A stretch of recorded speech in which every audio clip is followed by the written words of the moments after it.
말씀 한 장 보겠습니다. 로마서 12장 1절에서 2절 말씀입니다.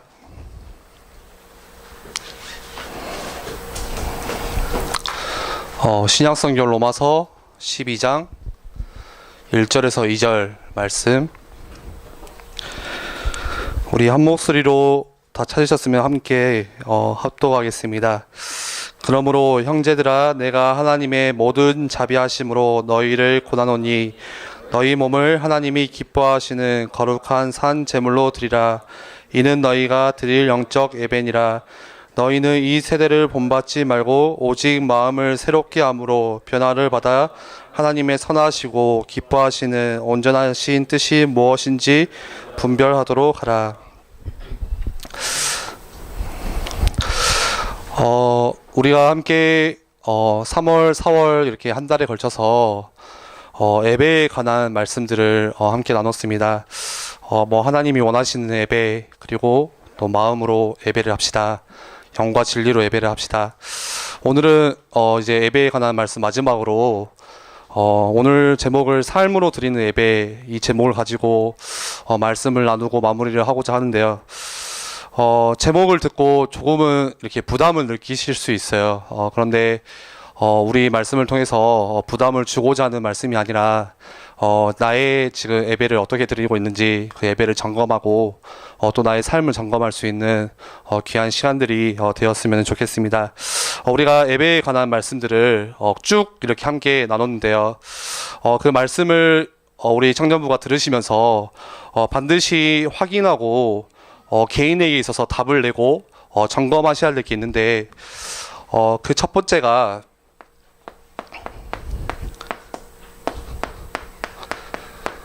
이겁니다. 예배에 대한 이유. 개인에게 있어서 나 자신에게 있어서 내가 왜 예배를 하는지, 내가 왜 예배를 드리는지 그 이유가 확실하게 답이 나야 됩니다.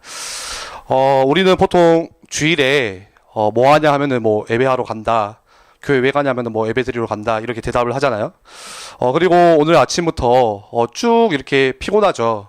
특히 청년부 더 피곤할 것 같아요. 그때 청년부 수련 때 너무 이렇게 재밌게 게임을 하고 놀다 보니까 저도 아직도 지금 많이 피곤한데 아침부터 일찍 일어나서 어떤 분은 교사로서, 또 어떤 분은 뭐 성가대로서 이렇게 아침부터 헌신하고, 또 어버이주일로서 같이 뭐 행사도 도와주고 쭉 예배를 드리는 거죠.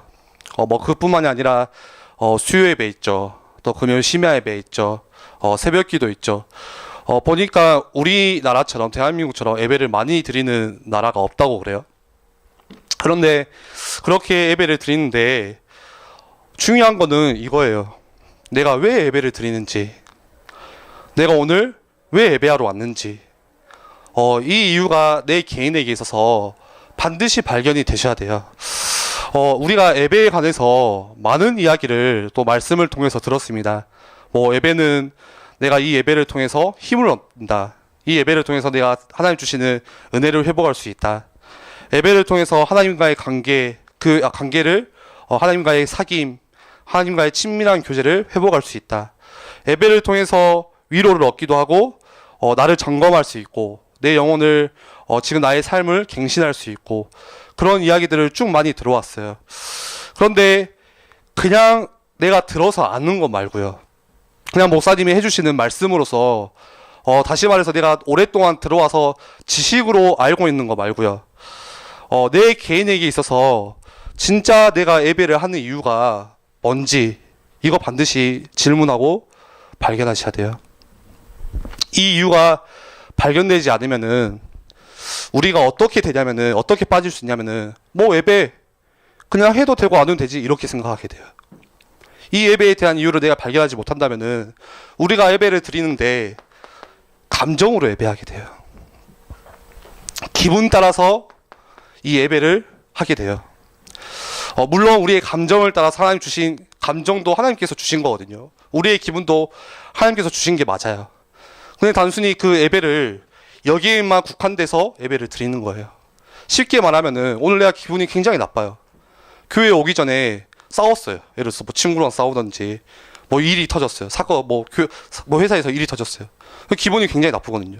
스트레스가 받아요. 그 상태로 와서 예배를 드리는 거예요. 그럼 어떻게 되겠어요? 은혜 못 받는 거죠. 그냥 하루가 힘들고 피곤하고 그렇게 되는 거예요. 머리는 굉장히 복잡해지는 거예요. 반대로 오늘 기분이 굉장히 나이스해요. 좋아요. 교회 왔더니 그냥 다 좋은 거예요.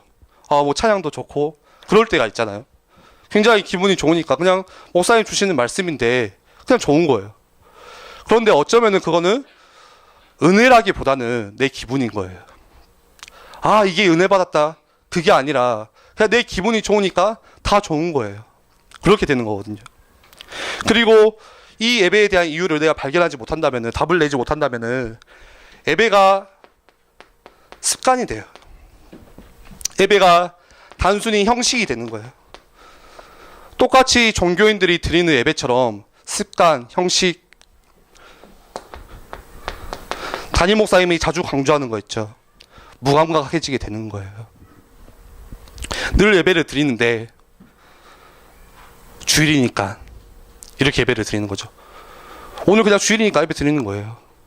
오늘 일요일이니까 놀러 가고 싶은데 나는 기독교인이니까 예배 드리는 거예요. 나는 교회 중직자니까. 저 같은 경우는 오늘 쉬고 싶은데 내가 이 예배에 대한 이유를 발견하지 못하면은 전도사니까, 목사니까, 교회에 중요한 일을 맡았으니까, 오늘 하루는 좀 쉬고 싶은데 오늘 중요한 임원 회의가 있으니까 예배 마쳐야지, 예배 마치고 회의해야지, 이렇게 되는 거예요. 아주 무서운 거예요. 아주 무감각에 빠진 거죠. 잘 생각해 보셔야 돼요. 예배를 드리는데 사람의 눈치를 보고 예배를 드리게 되는 거예요. 내 직분 따라서. 생각해 보세요. 중직자예요. 중직자가 교회에 빠지고 예배 빠지면 어떻게 되겠어요? 사람들이 손가락질 하겠죠. 중직자 장로돼가지고 예배도 안 드리고 놀러나 가고, 이런 이야기가 나올 거 아니에요. 그 이야기 듣기 싫어서 예배 드리는 거예요. 왜죠? 그 사람은 예배의 이유 발견 못한 거죠. 내가 진짜 예배를 해야 되는 나만의 이유, 하나님께서 나에게 주신 그 이유를 발견하지 못하는 거예요. 저 같은 경우는 군대에서 이 경험을 좀 했던 것 같아요. 제가 이등병 때, 이제 군대에 가신 분들 다 군대 갔다 오셨잖아요. 너무 힘든 거예요, 군대. 그냥 저는 욕을 잘 안 하거든요. 예, 욕을 싫어해요. 예. 왜 웃으시죠? 욕을 못 해요, 잘. 그냥 이렇게 장난식으로 하지 막 이렇게 잘 못 하거든요. 근데 군대에 갔더니 가장 먼저 힘든 게 욕하는 게 너무 힘든 거예요. 아침에 일어났더니 욕으로 시작해서 저녁에 누울 때까지 욕을 계속 들으니까 이게 자면서도 계속 욕이 이제 맴돌아요. 막 미칠 것 같은 거예요. 그리고 막 때리죠. 이렇게 인격모독 너무 심하죠. 제가 어느 정도 인격모독을 당했냐면은, 제가 군대를 조금 늦게 간 편이거든요, 남들보다. 이제 군대에 갔더니 저는 처음 봤어요. 그 헬로TV라는 그 케이블 TV 있잖아요. 리모컨이 굉장히 버튼이 많은 거예요. 저도 그거를 군대 가서 처음 봤거든요. 저희 집은 그런 게 없으니까 그냥 음량 조절 2개랑 이렇게 채널 조절하는 거 2개, 번호 누르는 거 그거밖에 없어요. 근데 메뉴부터 해서 여러 가지가 있는 거예요. 그래서 제가 이제 다룰 줄을 모르잖아요. 그래서 이제 아침에 딱 일어나고 무조건 TV를 켜고 그날의 최신곡을 틀어야 돼요. 이제 기상송이라고 하거든요. 남자분들 아시죠? 그걸 트는데 제가 이제 버벅이기 시작한 거예요. 이게 뭐가 뭔지도 모르겠고 잘 안 되고 하니까 상병이, 저보다 한참 어려요, 나이도. 갑자기 패기를 던지더니 너는 뭐 하냐고. 다 커가지고 리모컨도 못 만지냐, 이런 말을 듣는데, 왜 리모컨 왜 못 만지겠어요? 그게 모르니까 헤매는 거죠. 긴장하고 하니까. 이런 말을 듣는데 스트레스인 거죠. 아주 작은 건데, 지금 우리가 웃으면서 넘길 수 있지만 그 당시 얼마나 땀이 막 이렇게 나는지, 그냥 어려운 거예요. 그런데 이제 주일이 되니까 예배하러 가는 거죠. 근데 이제 제가 있던 그 군대가 교회가 없어요. 군대가 이제 독립으로 너무 작다 보니까 인원이. 그래서 예배하러 가려면 한 차 타고 한 10km 넘게, 이제 차로만 가도 한 10분 이렇게 가야 되는 거. 근데 이제 잘 교회를 안 가요. 예. 근데 이제 제가 신학생이고 하니까 이제 주일날에 이제 예배 드리러 가겠다고 하고 예배 드리러 가는 거죠. 가는데 너무 좋은 거예요. 옛날 같으면은 그냥 이럴 건데, 그냥 주일날 예배 드리는 게 너무 좋은 거죠. 왜 좋은지도 모르겠어요. 이제 빠져나와서 좋은 건지, 진짜 예배를 드려서 그게 좋은 건지. 근데 예배 드리다 보니까 그냥 말씀이 은혜가 되고 찬양을 하는데 그냥 은혜가 되는 거예요.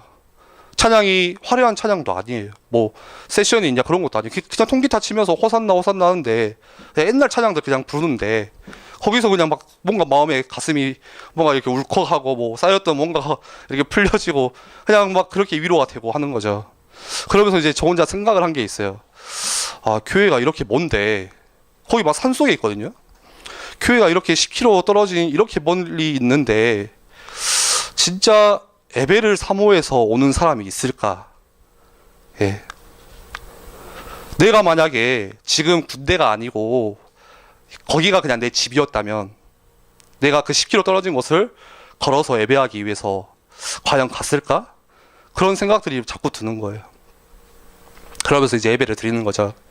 근데 이제 일병이 되고 1년이 지나고 이제 상병장이 됐어요. 그러니까 마음이 좀 이상해져요. 이제 바뀌기 시작하는 거예요.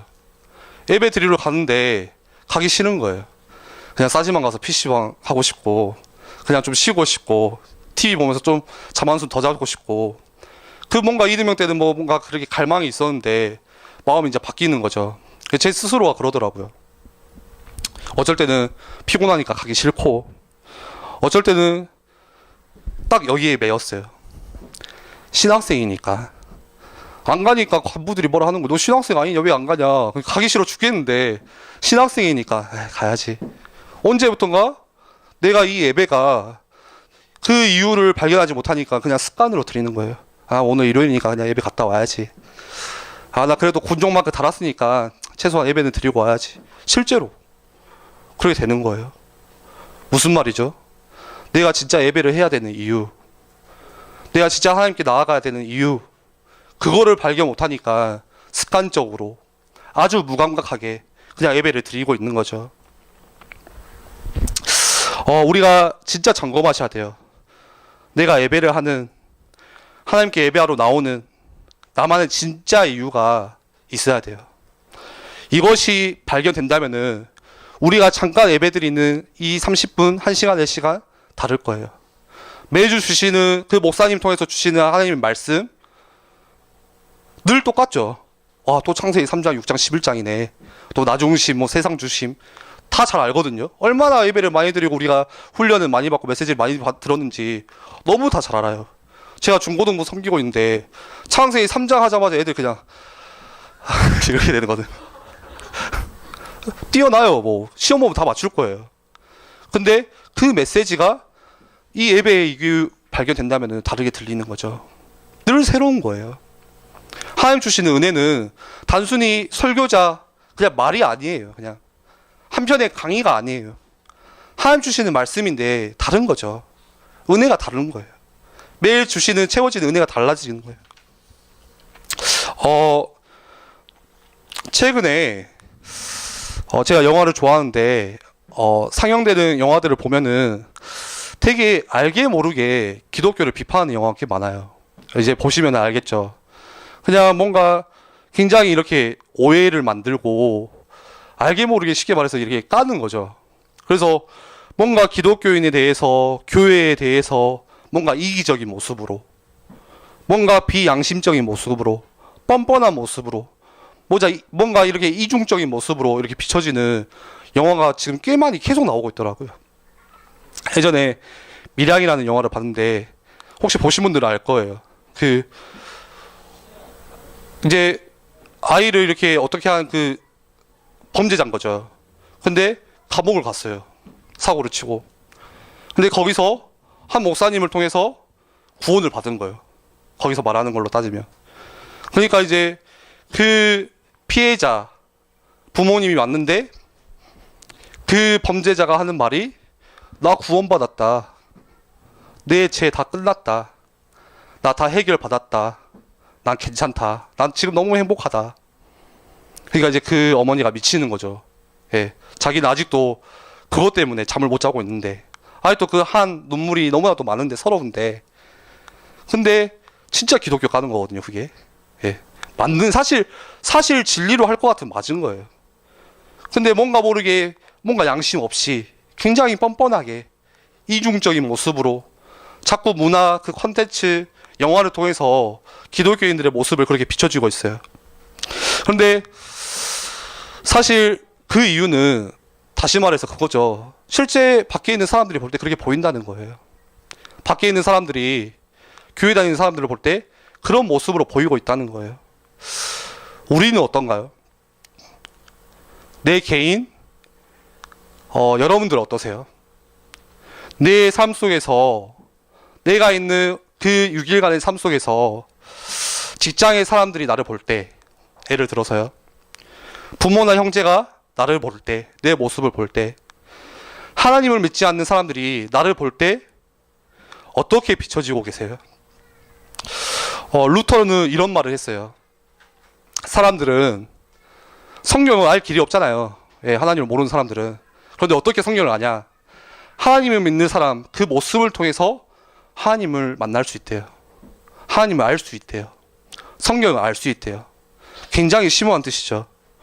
그렇다면 혹시 사람들이 나를 볼 때 내가 그런 모습으로 비춰진다면은, 우리는 오늘 제목이 삶으로 드리는 예배인데 삶으로 예배하는 사람이 아닌 거예요. 굉장히 무거운 말인데, 많은 사람들이 착각하는 부분이 이거예요. 예배는 예배 시간에만 드리는 게 아니냐. 그런데 예배는 예배 시간에만 드리는 게 아니라 삶 자체가 되어야 진짜 예배인 거예요. 오늘 사도 바울이 오늘 말씀에 구원받은 그리스도인에게 간절히 권해요. 12장 1절에 그러므로 형제들아, 내가 하나님의 모든 자비하심으로 너희를 고난하노니 너희 몸을 하나님이 기뻐하시는 거룩한 산 제물로 드리라. 이는 너희가 드릴 영적 예배니라. 사도 바울은 오늘 이 말씀을 통해서 예배에 대해서 합당한 예배의 기준이 무엇인지를 이야기를 하고 있어요. 그 예배의 기준이 무엇이냐? 방금 우리가 읽었던 그 말씀처럼 내 몸을 하나님께 있는 그대로 산 제물로 드리는 거, 그게 예배의 기준이라고 사도 바울은 말하고 있어요. 이 말이 무슨 뜻이냐면은, 우리의 몸으로 살아내는 모든 삶들이 예배여야 한다는 거예요. 다시 말해서 우리의 삶의 모든 내 삶의 영역들이 예배라는 거예요. 산 제물로 거룩하게 드려라. 그런데 우리는 그렇게 못할 때가 많아요. 우리의 가정에서, 또 일터에서, 직장에서, 만남 속에서 뭐 길을 간다든지 길을 뭐 걷는다든지, 우리는 그렇게 못할 때가 참 많죠. 주일에는 예배도 드리고 은혜도 받아요. 눈물도 흘려요. 아멘으로 화답도 해요. 나름대로 결단도 해요. 내가 이번 주는 어떻게 살아야지 기도 제목도 붙잡아요. 그런데 실제 나의 삶 속에서는 또다시 나의 기준, 세상이 말해주는 기준, 세상이 말해주는 방법, 이거를 우리가 더 쫓아가고 이거에 더 귀를 기울일 때가 많은 거죠. 우리는 교회에서만 하나님을 예배하는 게 아니라 삶에서는 진짜 예배를 안 하고 있는 거예요. 우리는 교회에서만 예배를 할 뿐이지 실제 나의 삶 속에서는 이 예배 안 드리고 있는 거예요. 마태복음 25장 40절에는 이렇게 이야기를 해요. 주위에 지극히 작은 사람에게 하는 것이 그대로 하나님께 하는 것이다. 주위에 지극히 작은 사람들, 우리 주변에 얼마나 어려운 사람들, 힘든 사람들, 또 병든 사람들 많죠. 그 작은 사람들에게 우리가 하는 것이 그대로 하나님께 하는 것이다. 그러한 사람들에게 예수님의 사랑을 실천하는 거, 그게 삶의 예배라고 이야기를 하고 있어요. 그런데 우리는 어떻게 하죠? 저는 그러더라고요. 손가락질해요. 작은 자를 통해서 내가 도움을 주고 손을 뻗어주는 것이 아니라 손가락질해요. 비난해요. 너무 쉽게 이야기해요. 아, 저 사람은 저게 문제야. 아, 저 사람은 뭔가 재수가 없어. 교회에서도 그런 거죠. 교회에서도 연약한 사람들이 얼마나 많은지 몰라요. 예. 저는 특히 교육자다 보니까 그런 눈들이 그냥 조금 더 띄인 거죠. 아, 저 사람 조금 힘들어 보이는데, 저 사람은 조금 연약해 보이는데. 그런데 그냥 예배만 왔다 갔다 한다면은 그런 게 전혀, 그냥 내 은혜 받는 게 중요하지. 그냥 내 신앙생활 잘하고 이게 중요한 거지. 삶에서 예배를 우리가 놓치고 있는 거죠. 우리는 예배와 삶이 구분이 없어야 돼요. 이게 진정한 예배예요. 예배가 곧 삶이에요. 우리가 주일에 한번 열심히 예배하는 거, 그게 예배가 아니라 실제 나의 삶 속에서 나의 모든 영역에서 예배하는 거, 그게 예배인 거죠. 그렇다면은 삶으로 예배하라는 거는 오늘 제목이죠. 계속 반복해서 이야기했듯이 나의 일상 속에서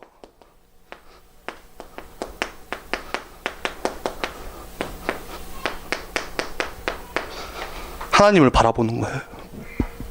하나님이 나의 일상 속에서 하나님이 기준이 되는 게, 그게 삶 속에서 우리가 예배를 하는 거예요. 우리는 삶 속에서 얼마만큼 하나님을 예배하고 있을까요? 우리가 삶에서 중요한 거를 뭔가를 결정하고 선택할 때 진짜 이 하나님의 기준으로 하고 있을까요? 한번 우리는 질문해 봐야 돼요. 오늘 로마서 12장 2절에는 이렇게 이야기를 해요. 이 세대를 본받지 말고, 너희는 이 세대를 본받지 말고 오직 마음을 새롭게 함으로 변화를 받아 하나님의 선하시고 기뻐하시고 온전하신 뜻이 무엇인지 분별해라. 이 세대를 본받지 말고, 무슨 말이죠? 세상의 문화, 세상의 소리, 세상의 기준, 세상의 방법, 이거 따르지 말고 하나님의 뜻이 무엇인지 분별을 해라. 이 시대의 풍조, 이 시대의 문화의 핵심은 하나님을 부인하는 문화예요. 하나님을 없다고 하는 문화예요. 점점 하나님의 말씀이 땅에 떨어지는 그런 시대가 계속 오고 있어요.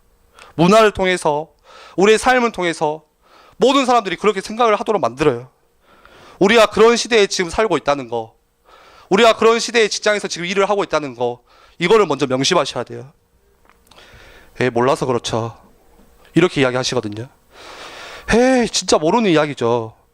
사업하다가 밖에서 직장에서 일하다 보면은 그렇게 해서는 안 돼요. 믿음 가지고 도전해서는 바보 소리 들어요. 나는 믿음을 지켜야 되니까. 아주 무식한 옛날 말이에요. 이렇게 이야기를 해요. 그런데 전도서 말씀이죠. 잠언이죠. 잠언 16장 9절에는 사람이 마음으로 자기 일을 계획할지라도 그 걸음을 인도하시는 분은 하나님이라고 말했어요. 내가 아무리 계획을 잘 세워도, 내가 내 사업을 이렇게 해야지, 내 직장에서 내가 이렇게 포지션을 정하고, 내가 좀 이렇게 성공하기 위해서 이렇게 계획을 세우고, 아무리 계획을 잘 세워도 그 인생길, 그 걸음을 인도하시는, 그거를 경영하시는 분은 하나님이라고 말씀하세요. 그 사업도 하나님의 손에 있다. 내가 하고 있는 그 일, 하나님이 주신 일이다.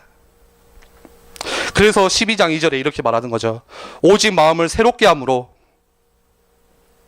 변화를 받아 하나님의 선하시고 기뻐하시고 온전하신 뜻이 무엇인지 분별하도록 해라. 나의 삶 속에서 하나님의 마음을 헤아릴 수 있다면, 내가 나의 일 속에서 하나님이 무엇인지 분별할 수 있다면, 그게 우리가 삶으로 드리는 예배입니다. 말씀을 조금 정리하겠습니다. 우리가 아무리 먹고 살기 바빠도 우리 청년부는 하나님을 예배하는 거 소홀히 하시면 안 돼요. 이 말은 단순히 예배 빠지지 말고 수요예배도 좀 나오고 금요 심야도 나와라, 이 말이 아니라 우리의 삶 속에서 하나님을 예배할 수 있는 예배자로 서시라는 말씀입니다. 삶 속에서 그렇다면 예배를 어떻게 해야 돼요? 직장에서 상사가 일해라고 일 줬는데 저는 하나님을 예배하겠습니다. 성경책을 펴고, 류 목사님 메시지를 틀고, 막 받아 적고, 그게 삶으로 예배하는 건가요? 그러면 이제 이단 소리를 듣는 거예요. 그건 삶으로 예배하는 거 아니죠. 삶으로 예배하는 건 뭘까요? 나에게 맡겨진 일, 정직하게, 또 최선을 다하는 거. 그게 사람들이 볼 때 바로 보여요. 저 사람 신앙생활 한다더니, 저 사람 교회 간다더니 진짜 뭔가 다르네. 사람들이 보고 알아요. 오늘 루터가 이야기한 것처럼 세상 사람들은 그 모습을 보고 하나님을 만날 수 있대요. 자꾸 뭔가 하는 게 시원찮아요. 자꾸 막 거짓말하고 속이는 것 같고 사람들이 보고 아는 거죠. 교회 가기 싫어요. 저 사람이 믿는 하나님, 나는 믿고 싶지 않다. 이렇게 생각이 되는 거예요. 여러분들이 삶 속에서 예배하는 거, 그 예배의 시작을 마지막으로 이것만 말씀드리겠습니다. 묵상으로 시작하시기 바랍니다. 묵상은 굉장히 중요한 거예요. 나에게 있어서, 다시 말해서 개인에게 있어서 이 영적인 시스템, 묵상의 비밀, 이거 반드시 있어야 돼요. 이거 없으면은 삶에서 예배하는 거 쉽지 않을 거예요. 오늘 말씀 듣고 이해하시죠? 그렇지, 이제 삶에서 예배해야 되지. 내게 맡겨진 거, 하나님께서 내게 주신 거라 생각하고 최선을 다해야지. 근데 그 힘을 어디서 얻을 수 있냐? 묵상에서 얻을 수 있어요. 담임 목사님이 묵상에 대해서 늘 잘 말씀해 주시는데, 묵상은 반추한다는 거죠. 무슨 뜻이죠? 소가 되새김질 않는 거, 그거를 반추라고 해요. 소가 되새김질 않는 거, 늘 이렇게 씹고 하잖아요. 한 번 열물 뜯고 저장해 놨다가 다시 꺼내서 씹고 하는 거. 묵상이 그거예요. 나에게 주신 하나님 말씀, 오늘 우리 말씀 들었잖아요. 그 말씀 내 삶 속에서 다시 꺼내서 생각하는 거. 묵상이 어려운 게 아니잖아요. 특별히 돈이 드는 것도 아니에요. 특별히 뭐 공간이 필요한 것도 아니에요. 특별히 내가 시간을 뭐 할애해야 되는 것도 아니에요. 그냥 내가 있는 그 직장 내에서 길을 가다가 뭔가 일을 준비하다가 내가 출근하러 가는 그 길에 오늘 하나님께서 주신 말씀, 이번 주 내게 하나님 주신 말씀 다시 꺼내서 생각하는 거예요. 그러면서 하나님의 기준으로 내가 조금 더 한 발짝 가는 거, 조금 더 하나님 마음을 헤아릴 수 있는 거, 그게 묵상인 거죠. 아주 쉬워요. 우리가 잘 안 되지만, 저도 이게 잘 안 되거든요. 근데 다시 도전하셔야 돼요. 그게 우리가 삶으로 예배할 수 있는 첫 번째예요. 우리 시간 같이 기도하겠습니다.